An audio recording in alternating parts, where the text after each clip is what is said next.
오늘 함께 나눌 하나님의 말씀은 신약성경 누가복음 18장 1절에서부터 8절까지의 말씀입니다. 신약성경 누가복음 18장 1절에서부터 8절. 제가 가진 성경은 신약 125면에 있습니다.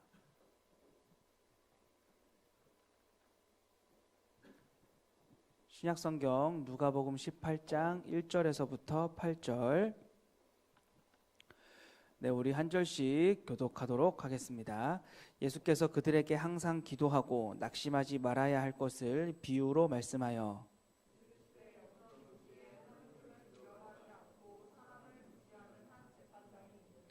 그 도시에 한 과부가 있어 자주 그에게 가서 내 원수에 대한 나의 원한을 풀어주소서 하되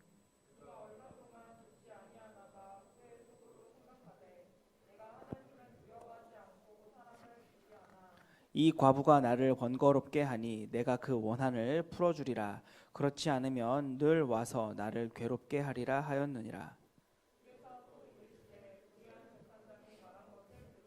하물며 하나님께서 그 밤낮 부르짖는 택한 자들의 원한을 풀어주지 아니하시겠느냐? 그들에게 오래 참으시겠느냐?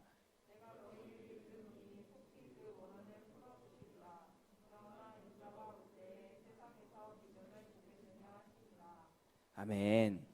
네, 여러분들은 기도의 능력을 믿으십니까? 기도하면 정말로 하나님께서 반드시 응답해 주신다라고 믿으십니까?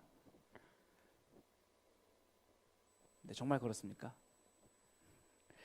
네, 우린 하나님께서 능력이 있으시고 모든 것을 아신다라고 믿지만 그 사실은 틀림없이 믿고 있지만 하지만 기도만큼은 그렇게 내가 원한 대로 내가 바란 대로 되는 응답되는 것이 아니라라고 하는 것을 우린 너무 잘 알고 있습니다. 저의 경우 이루어진 기도보다는 이루어지지 않아서 오히려 그 이루어지지 않은 결과에 순응하며 살아야 할 때가 더 많았던 것 같아요. 그리고 제가 예상하건대 그건 여러분들도 저와 다르지 않을 거라고 생각을 합니다. 하나님은 분명 약속을 지키시고 또한 하나님은 분명히 전능하신데 그래서 나는 그저 그런 하나님을 믿고 기도했을 뿐인데 기도 응답이 이루어지지 않습니다. 그럼 우리는 그런 하나님, 내 기도에 응답해 주시지 않는 그 하나님을 능력이 없는 분이고 또한 약속도 지키지 않는 분으로 생각해도 되겠습니까? 그럴 수 없기 때문에 우리 하나님은 능력이 있으시고 약속을 지키시는 분이시기 때문에 우리는 기도가 이루어지지 않을 때 쉽게 이렇게 생각하는 것 같습니다. 그러니까 우리에게서 이유를 찾는 거죠. 의심을 했다거나 또는 기도하는데 정성이 부족했다거나 또는 내가 기도를 하는데 정욕대로 쓰려고 했기 때문에 기도가 이루어지지 않는다. 하나님은 문제가 없는데 나에게 문제가 있는 것이다 라고 생각을 한다라는 겁니다. 실컷 기도했는데 정작 내 마음에는 과연 될까? 정말 될까? 라고 의심했기 때문에 그 기도가 이루어지지 않은 것이고 실컷 기도했지만 내가 뭘 기도했는지도 모를 만큼 그 기도가 이루어지는 것에는 관심도 없는 그런 의심 때문에 기도가 이루어지지 않는다라고 생각을 하거나 또는 실컷 기도했지만 그 기도의 수가 우리 하나님께서 원하시는 만큼 차지 않았기 때문에 그 기도의 수를 채워야 우리 하나님이 들어주시는데 내가 그 응답되는 기간을 기다리지 못해서 중간에 포기해버려서 이제 거의 다 왔는데 결국엔 내가 그 기간을 기다리지 못해서 포기해버려서 기도가 이루어지지 않는다라고 생각을 하거나 또는 실컷 기도했는데 그 기도가 알고 보니까 내 욕심으로 기도한 것이었기 때문에 하나님이 원하시는 바가 아니라 순전히 내 인간적인 생각의 기도였기 때문에 하나님께서 기도를 들어주시지 않는다라고 우리는 생각을 한다라는 것이죠. 어떻습니까, 여러분? 하나님께서는 정말 우리가 기도할 때 우리의 그 속내를 다 아셔서 정말로 우리가 의심하는 것을 아셔서 정말로 그 우리가 하나님을 의심하고 있다라고 하는 사실이 괘씸해서 어떻게 감히 날 의심할 수 있어 라고 하면서 들어주고 싶었던 그 기도조차 외면하시거나 또는 우리가 중간에 포기했기 때문에 심히 아쉬워하셔서 조금만 더 기도하지, 내가 들어주려고 했는데, 한 번만 더 기도하지, 마지막 한 번 남았는데, 우리가 포기했기 때문에, 그 수가 다 차지 않았기 때문에 들어주시지 않는다거나, 또는 우리의 그 인간적인 욕심 때문에 아무리 말씀으로 우리의 마음밭을 갈아엎어도 계속해서 생기는 그 인간적인 욕심 때문에 넌 정말 해도 너무한다 라고 하면서 우리의 기도를 들어주시지 않는 걸까요? 이런 생각들은 이 기도에 대한 우리의 오해에서 비롯된 것이라고 생각을 합니다. 물론 이 세 가지 오해들을 다 좀 풀어보고 싶지만 시간 관계상 다 살펴볼 수는 없고, 오늘은 이 두 번째 오해, 바로 정성이 부족해서 우리 하나님께서 원하시는 기도의 수가 있는데 그 기도의 수를 다 채우지 못해서 이루어지지 못한다라고 하는 그 오해를 좀 같이 다뤄보고자 합니다. 네, 오늘 말씀은 이 기도에 대한 우리 예수님의 가르침입니다. 과연 예수님께서는 사랑하는 제자들에게 오늘 말씀을 통하여서 기도가 무엇인지 가르쳐 주셨는데 그 기도의 내용이 무엇인지 좀 함께 살펴보도록 하겠습니다. 지난주와 마찬가지로 우리 예수님께서는 현재 예루살렘으로 올라가시는 길입니다.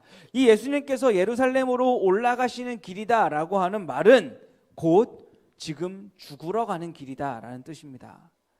예수님께서는 이 땅에서의 마지막 유월절을 보내시기 위해서, 그러니까 유월절의 어린 양이 되시기 위해서, 십자가에서 죽으심 당하기 위해서 지금 예루살렘으로 가시는 길입니다.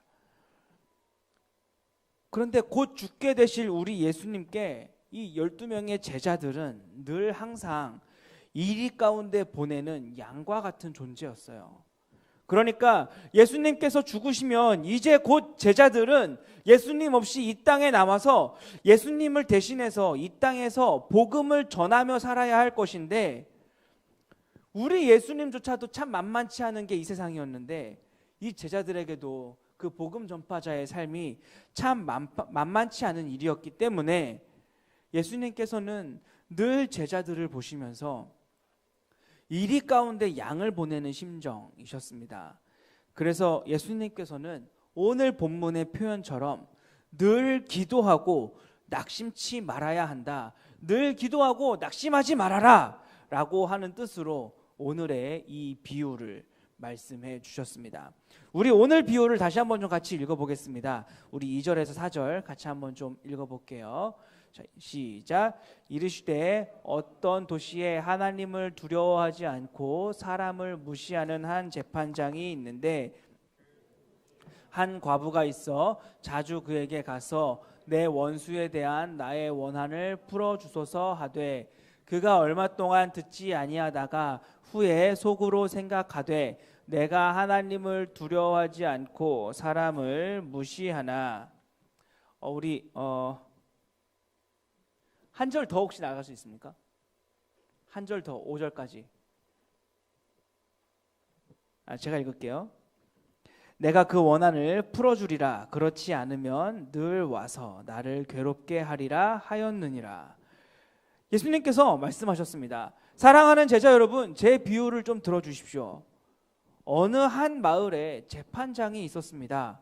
이 사람은 아주 불의한 재판장입니다. 아주 악한 재판장입니다. 하나님을 두려워하지 않는 재판장이고 사람을 무시해서 자기 말이 곧 법이고 자기 말 한마디면 모든 것을 다 할 수 있는 것처럼 살던 그런 아주 악한 재판장입니다. 이 사람이 얼마나 악한 재판장인지 자신의 권력을 이용해서 자신의 재산만을 챙기고 사람들의 그 송사는 무시하는 사람이며 공정한 재판보다는 자신의 이익을 위해서 재판하는 그런 악한 재판장입니다. 그런데 그 악한 재판장이 다스리던 마을에 과부가 한 명이 있었습니다. 이 과부는 사람들의 도움이 없으면 하루도 살 수가 없는 그런 사람입니다. 그런데 여러분들이 아는 것처럼 우리 유대 사회에는 이런 과부와 같은 사람들을 돌보는 것이 바로 율법의 의무이지 않습니까? 그런데 이 과부에게 원수가 생겼습니다. 이 과부를 돌보기는커녕 오히려 이 과부의 모든 재산을 빼앗은 원수입니다.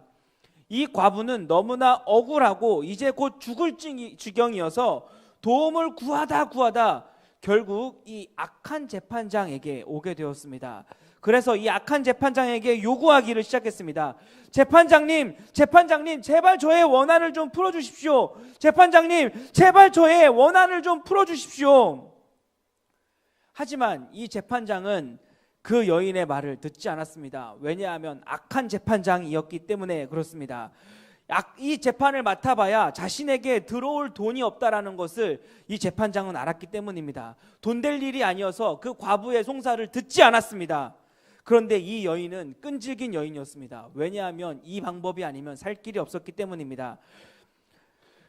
오늘 쫓겨나면 내일 오고, 오전에 쫓겨나면 오후에 또 오는 사람이었습니다. 그리고는 계속해서 요구했습니다. 재판장님, 제발 제 원한을 좀 풀어주십시오. 제발 저를 모른 척하지 말아주십시오. 이 여인의 끈질긴 요구에 불의한 재판장이 귀찮아지기 시작했습니다. 아, 저거 그냥 무시하자니, 그냥 내 말 한마디면 죽을 여자인데 무시하자니 율법을 어기게 되고, 그러면 사람들로부터 나쁜 소리를 듣게 될 것이고, 돕자니 돈도 되지 않는 일인데 귀찮아 죽겠네 하면서 결국 귀찮아서 그 여인의 재판을 맡아주었습니다. 사랑하는 제 제자 여러분, 이 불의한 재판장이 한 말을 기억하십시오. 악한 재판장도 귀찮아서라도 들어주는데 하물며 하늘에 계신 여러분의 아버지께서 밤낮 부르짖는 하나님의 백성들의 원한을 풀어주시지 않겠습니까? 하나님의 백성들을 모른 척 하시겠습니까? 예수님은 이렇게 말씀하셨습니다. 뭐 여러 가지로 해석이 가능하겠지만 가장 단순하게 생각을 해보고 또 가장 많이 하는 해석으로 오늘 본문을 좀 보자면, 오늘 본문에 등장하는 과부인 여인이 이 악한 재판장, 불의한 재판장에게 자꾸 와서 끈질기게 하고 끈질기게 요구해서 간청하니까 귀찮아서 들어준 것처럼 우리 하나님께도 끝까지 간청한다며, 끈질기게 간청하면 그 기도를 들어주시는 것이라고 그렇게 말해도 괜찮겠습니까? 하나님께서 우리의 기도를 들어주시는 이유가 귀찮아서라고, 또는 끈질긴 간청에 마음이 감동해서라고 말해도 되겠습니까? 만약 그렇다라고 한다면 전 우리 하나님이 오늘 본문에 나오는 이 악한 재판장보다 더 나쁘다라고 생각합니다. 왜냐하면 일단 이 불의한 재판장은 그 여인의 원하는 것이 무엇인지 모릅니다. 얼마나 힘든 상황인지, 무슨 일로 어렵게 되었는지 알지 못하는 상태였지만 귀찮아서 들어줬습니다. 아마 재판을 하면서 그제야 이 여인이 얼마나 힘들었고, 그제야 이 여인이 얼마나 어려웠는지를 그제야 알게 되겠죠. 하지만 하나님은 모든 것을 알고 계신 분이십니다. 우리가 얼마나 힘든지, 내 기도하는 그 기도의 제목이 얼마나 급한 제목인지, 내가 이 일 때문에 얼마나 가슴이 아픈지, 내가 미처 구하지 못한 그 모든 기도의 제목들조차도 우리 하나님은 다 알고 계시면서 귀찮아서 들어주는 거라면, 우리의 기도를 들어주는 이유가 다 아는데도 불구하고 귀찮아서 들어주는 거라면, 마음이 감동할 때까지 기다리시는 거라면, 여러분 정말로 그 하나님을 선하다라고 말해도 되겠습니까? 또한 만약에 정말로 간청해서 들어주시는 거라면, 하나님을 귀찮게 해서 그 기도가 응답이 되는 것이라면, 적어도 저는 정말로 하나님을 끝까지 귀찮게 할 자신이 있습니다. 왜냐하면 저뿐만 아니라 우리에게는 그만큼이나 간절한 소원이 우리 모두에게는 하나씩 있기 때문에 그렇습니다. 하지만 그렇게 한다고 해서 기도가 이루어지는 게 아니라는 것 우리는 다 알고 있습니다. 아무리 하나님을 귀찮게 해도 우리 하나님 눈 하나 깜빡하지 않는다라는 것 우리는 이미 다 알고 있어요. 예수님께서 오늘의 이 비유를 통해서 하시고자 하셨던 말씀은 바로 이 불의한 재판장, 악한 재판장과 하나님을 비교하고 있는 겁니다. 그러니까 불의한 재판장처럼 하나님이 뭐 이렇게 기도를 들어주신다, 그런 의미가 아니라 이 불의한 재판장과 하나님을 비교하고 있는 겁니다. 불의한 재판장은 귀찮아서 그 간청을 들어주지만 하나님은 그렇지 않다라는 겁니다. 재판장은 이 여인의 사정도 모르고 그냥 귀찮아서 그저 귀찮다는 것 외에는 아무런 이유가 없이 들어줬지만 우리 하나님은 아니라는 겁니다. 하나님은 아버지이시기 때문에 재판장은 여인의 사정이야 어떠하든 귀찮아서 들어주지만 하나님은 아버지이시기 때문에 여인의 간청뿐만 아니라 그 여인이 얼마나 아픈지, 그 여인이 얼마나 오랫동안 아파왔는지, 그리고 어떻게 하면 이 여인이 안 아플 수 있는지 그 여인의 신음소리 하나까지도 다 알고 계신다라는 거예요. 불의한 재판장은 이 과부가 무슨 말을 하든지 관심이 없지만 우리 하나님은 우리가 한 그 기도가 한마디도 땅에 떨어지지 않게 하신다라는 겁니다. 불의한 재판장은 귀찮아 죽을 때까지 여인이 간청하고 간청해서 그 간청이 귀찮아서 들어주지만 하나님은 기도의 수를 세시면서 기도의 수가 차면 들어주겠다라고 하는 분이 아니라는 겁니다. 우리 오늘 본문 7절을 같이 한번 좀 읽어보겠습니다. 7절입니다. 네, 성경책 찾아주세요. 네, 누가복음 18장 7절 시작. 하물며 하나님께서 그 밤낮 부르짖는 택하신 자들의 원한을 풀어주지 아니하시겠느냐, 그들에게 오래 참으시겠느냐. 따라서 오늘 본문의 이 7절 말씀처럼 하물며 하나님께서 그 밤낮 부르짖는 택하신 자들의 원한을 풀어주지 아니하시겠느냐, 그들에게 오래 참으시겠느냐, 이 말의 의미는 너희가 한 그 모든 기도를 우리 하나님은 다 기억하신다고, 하나도 빠짐없이 다 기억하고 계신다고, 비록 우리는 그 기도의 제목을 잊어버리고 지나갔을지라도 우리 하나님은 다 기억하고 계신다라고 말씀하고 계신 겁니다. 하나님께서는 우리가 하는 한마디의 기도도 놓치지 않으십니다. 우리가 했던 신음소리조차, 아니 너무 아프다고 너무 고통스러워서 그 소리조차 내지 못하고 기도조차 하지 못할 때에도 그 마음을 헤아리시는 분이 바로 우리 하나님이십니다. 하지만 우리는 이 오늘 본문의 이 말씀을 접하면서 들어주실 때까지 기도하면 된다고, 하나님을 귀찮게 하면, 끝까지 간청하면, 하나님의 마음을 감동시키면, 그 기도의 수가 차면 다 된다고, 그래서 우리가 끝까지 포기하지 않으면 된다라고 말해서 우리의 신음까지도 다 기억하고 계시는 우리의 하나님을, 그 사랑의 하나님을 너무 잔인하고 무자비한 하나님으로 만들어버리는 것 같습니다. 우리 하나님은 그런 하나님이 아니십니다. 하나님은 우리가 기도할 때 그 기도의 수를 세시는 분이 아니십니다. 그래서 우리는 죽겠는데, 그래서 하나님께 죽을 힘을 다해서 기도하는데, 하나님 이제는 정말로 버틸 수가 없습니다 라고 기도했는데, 답답함을 하나님께 고백했는데 하나님이 손가락 하나를 접으시면서 그래 한번, 응답받을 때까지 기도하라고 했으니 죽을 힘을 다해서 하나님 이제는 정말 못 버티겠습니다, 제발 저를 좀 살려주십시오, 정말 죽을 것 같습니다.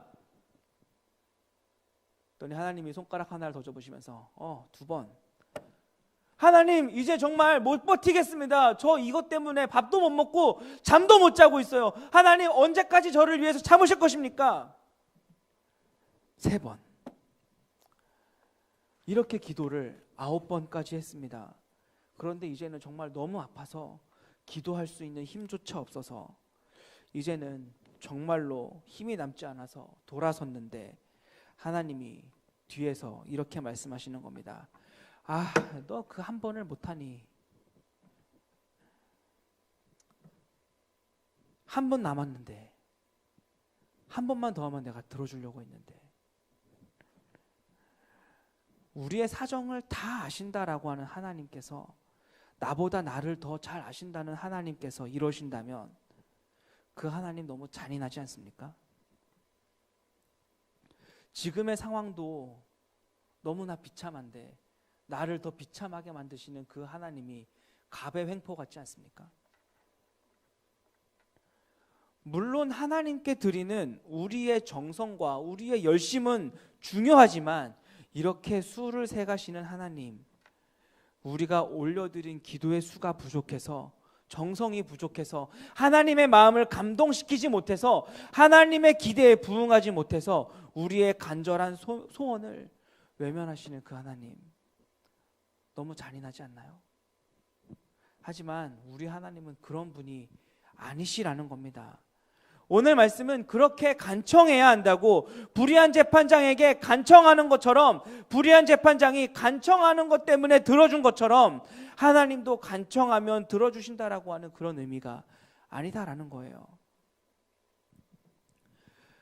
예수님께서는 이 땅에 계시면서 기도에 관하여서 참 많은 말씀을 하셨는데, 이 기도에 관하여서 말씀하실 땐 자주 아버지와 아들의 관계로 이 기도를 말씀하셨습니다. 우리 성경 좀 찾아보도록 하겠습니다. 마태복음 7장 9절에서 11절입니다. 마태복음 7장 9절에서 11절 함께 있습니다. 시작. 너희 중에 누가 아들이 떡을 달라 하는데 돌을 주며 생선을 달라 하는데 뱀을 줄 사람이 있겠느냐?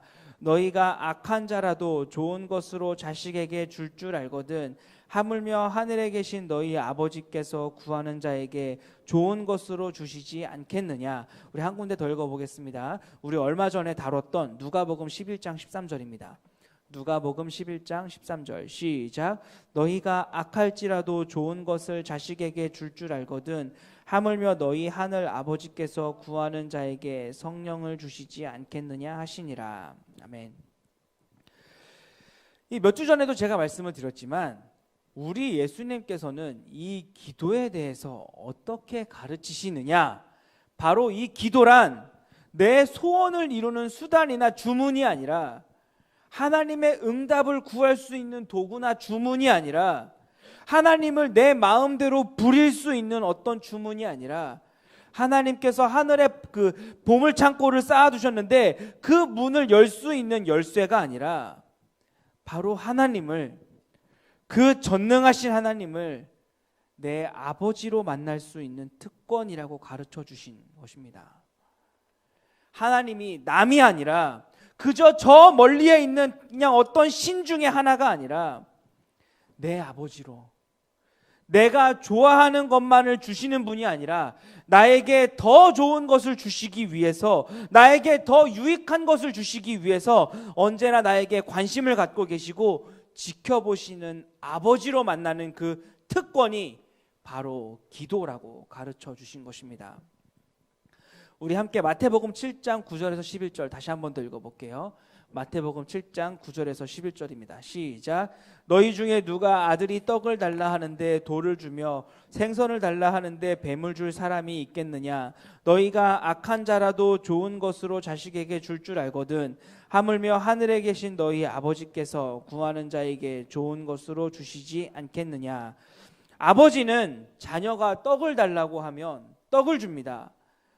좋은 아버지라면 반드시 떡을 줍니다.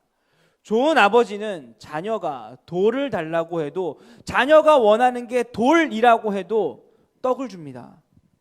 그것이 자녀의 몸에 해로운 것이라면, 그것이 아무리 자녀가 간절히 원한다라고 해도 절대로 줄 수 없는 게 아버지인 겁니다.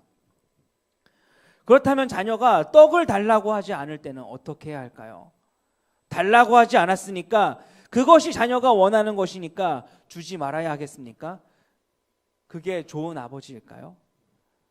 우리가 하나님께 기도하지 않으면, 기도하지 않았으니까 하나님도 주지 않아야 맞겠습니까?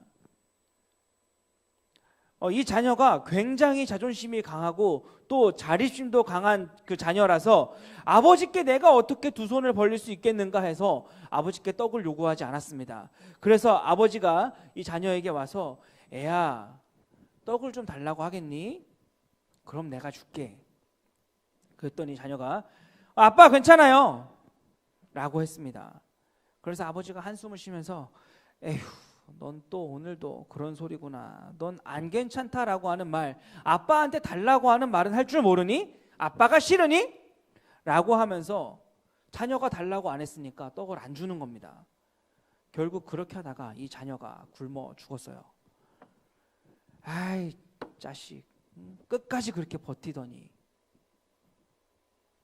이 아버지를 정말로 좋은 아버지라고 말할 수 있겠습니까?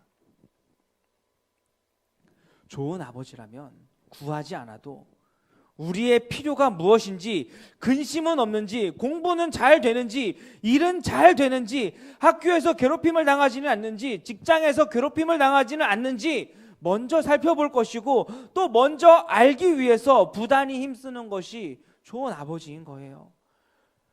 예수님은 하나님이 바로 우리에게 그런 아버지가 되시며, 이 기도가 그 하나님을 나의 아버지로 누리는 특권이라고 가르쳐 주신 것입니다. 떡을 달라고 하면 떡을 주시고, 돌을 달라고 해도 그 돌이 내 원함이라 할지라도 떡을 주시고, 떡을 구하지 않아도 자녀이기 때문에 우리를 돌보시고 살피는 것, 그 관계를 누리는 것이 바로 이 기도라고 가르쳐 주신 것입니다. 우리 다시 한번 오늘 본문의 1절을 한번 읽어보도록 하겠습니다. 누가복음 18장 1절입니다. 누가복음 18장 1절. 네, 시작. 예수께서 그들에게 항상 기도하고 낙심하지 말아야 할 것을 비유로 말씀하여. 그런데 이 기도를 낙심하지 말아야 한다라고 하는 뜻에서 가르쳐 주셨다라는 겁니다. 앞으로 예수님께서 죽으시고 부활하셔서 하나님 나라에 올라가시고 나면 이제 이 땅에는 이 제자들만 남게 될 것입니다. 이 제자들만 이 세상에 남아서 예수님의 제자로, 복음의 증거자로, 복음의 전파자로, 교회를 세우는 사람으로, 성도로 앞으로 살아가게 될 것인데, 그것이 만만치 않은 일이기 때문에 우리 예수님께서는 이 제자들을 위로하시기 위해서 제자들이 낙심하지 않도록 이 말씀을 통하여 위로하고 격려하고 계신 것입니다. 복음을 전해도 아무도 듣지 않고, 아무리 복음으로 훈련을 시켜도 곧 넘어지고 쓰러지고 마는, 그래서 정말이지 하나님의 나라가 있기는 할까? 정말이지 교회를 내가 세울 수 있을까? 계속해서 같은 죄로 넘어지게 될 제자들을 향해, 계속해서 연약함에 넘어지게 될 제자들을 향해, 우리들을 향해 예수님께서는 그들에게 낙심하지 않게 하기 위해서 이 기도에 대해서 가르쳐 주셨다라는 거예요. 하나님이 너희의 아버지이시다. 하나님이 너희의 아버지이시다. 악한 재판장은 귀찮아서 그 소원을 들어주지만 하나님은 너희의 아버지이시기 때문에 귀찮아서가 아니라 너희 아버지는 너희를 사랑해서 들어주시고, 네가 원하는 것이 아닐지라도 너를 사랑하시기 때문에 더 좋은 것으로 주시고, 네가 원하더라도 사랑하기 때문에 주지 않으시는 것이고, 네가 원하지 않더라도 사랑하기 때문에 주시는 분이시고, 사랑하기 때문에 항상 너의 필요와 너의 부족함을 살피시며, 사랑하기 때문에 너의 아버지이시기 때문에 악한 재판장은 요구한 것 외에는 왜 그렇게 했는지 그 내면도 알 수 없지만, 알려고 하지도 않지만, 하나님은 너의 아버지이시기 때문에, 너의 아버지이시기 때문에 네가 필요로 하는 것, 그리고 그것을 왜 필요로 하는지, 그것이 채워지고 난 다음에 너의 마음이 어떠한지까지도 살피시는 분이 바로 너의 아버지 하나님이시다. 너의 아버지이시기 때문에 반드시 너를 도우실 것이다. 끝까지 너의 손을 잡으실 것이고, 너를 일으켜 세우실 것이고, 너를 기다려주시고 너를 뒤에서 밀어주실 것이다. 이렇게 말씀하신 것입니다. 아마도 작년 동계 수련회 때라고 생각이 됩니다. 그때 했던 예화인데요. 멕시코에 한 선교사님이 있었습니다. 어느 날 자기 집 현관문을 두드리는 소리가 나서 나가봤더니 한 10살쯤 되어 보이는 여자아이가 불안해하면서 서 있더라는 것입니다. 그 모습이 너무나도 불쌍해서 고민도 하지 않고 일단 집에 들였습니다. 그리고 아이에게 묻자 아이가 울먹이는 소리로 말하기 시작했습니다. 자기 엄마는 4살 때 어떤 이유인지 모르겠지만 죽었고 아버지와 단 둘이 살고 있었는데 이 아빠가 알코올 중독자였던 겁니다. 하루는 이 아버지가 딸을 보면서 꼴도 보기 싫다며 총으로 쏴 죽이려고 하는 것을 필사적으로 도망쳐 왔다고, 도망치다가 다리를 다쳐서 절뚝거리면서 여기저기 구걸을 하면서 이 동네 저 동네 쓰레기통을 뒤져서 먹다가 사람들이 이 동네에는 선교사님이 계시니까 그 선교사님께 가봐라, 선교사님이라면 도와줄 수 있을 것이다 라고 해서 여기까지 왔다라고 했습니다. 선교사님은 가족들을 불러 모았고 회의를 하기 시작했어요. 그리고 이 여자아이를 입양하기로 했습니다. 애야, 오늘부터 너는 내 딸이란다. 이 집에 있는 모든 것은 다 너의 것이니까 먹고 싶은 거 마음대로 먹고 하고 싶은 거 마음대로 해라. 가지고 놀고 싶은 장난감이 있으면 마음대로 가지고 놀고 혹시라도 필요한 것이 있으면 나에게 말해라. 그럼 내가 다 사줄게. 그 여자아이는, 그 딸은 고맙다라고 했습니다. 하지만 어떤 일인지 이 아이는 학교에 갔다 와서도 눈치만 보다가 그냥 인사만 하고 방으로 들어가고 그 방에서 나오지 않고 계속해서 자신을 아끼고 사랑해주는 이 부모를, 이 선교사 부부를 경계하고 눈치만 보고 있더라라는 것입니다. 이 선교사 부부가 도와주면 쉽게 할 수 있는 일임에도 불구하고 전혀 도움을 요구하지 않더라는 겁니다. 마음대로 쓰라고 했지만 눈치만 보면서 경계하는 이 아이의 심정을 여러분들은 아십니까?